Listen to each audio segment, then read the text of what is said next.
Hey friends, welcome to another new mini vlog of Next Destination by Paul Disha. আমরা চলে গেছিলাম grand trade fair, যেটা located science সিটিতে, যেখানে 17 countries থেকে 500-রও বেশি স্টল ছিল। Ticket price 50 rupees per person।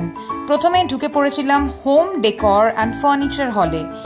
সেখানে বিভিন্ন রকমের আইটেমস, একটা হোম ডেকর করার জন্য যা যা আইটেম প্রয়োজন, carpets, curtains, bedsheets, bed cover, furnitures, AC, cooler, whatever যা যা দরকার বাড়িকে সুন্দরভাবে সাজিয়ে তোলার জন্য, পেইন্টিংস, এসি, কুলার সব কিছু ছিল।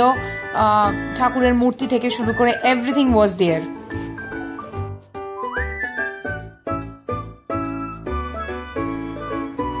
নেক্সট আমরা চলে গেলাম sari, dresses, kurti, books, jewellery, bags, salwar pieces, crochet tops, এই সমস্ত কিছু আমরা ঘুরে দেখতে শুরু করলাম।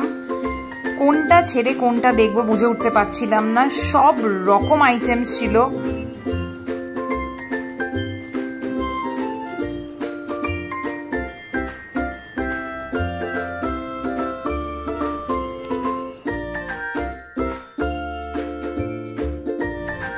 দুবাইয়ের স্টলে প্রচুর ড্রাই ফ্রুটস আমরা টেস্ট করে দেখলাম।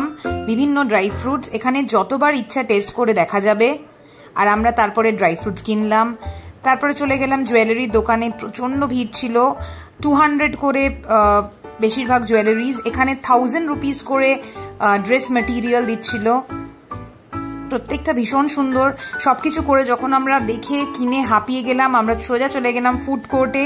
ফুড কোর্টে প্রচুর আইটেমসের, প্রচুর ডিফারেন্ট আইটেমসের স্টল ছিল। Starting from momos, KFC, kachori, মিষ্টি, পান, চাইনিজ, সমস্ত কিছুর আইটেম ছিল। প্রচুর ভিড় ছিল। আমরা একটা ছুটির দিনে গেছিলাম। আমরা যতটা সম্ভব পসিবল হয়েছে কভার করেছি। এটা প্রত্যেক বছর শীতকালে হয়, এবছর এটা এই ফেয়ারটি দুর্গাপুজোর আগে হয়েছে।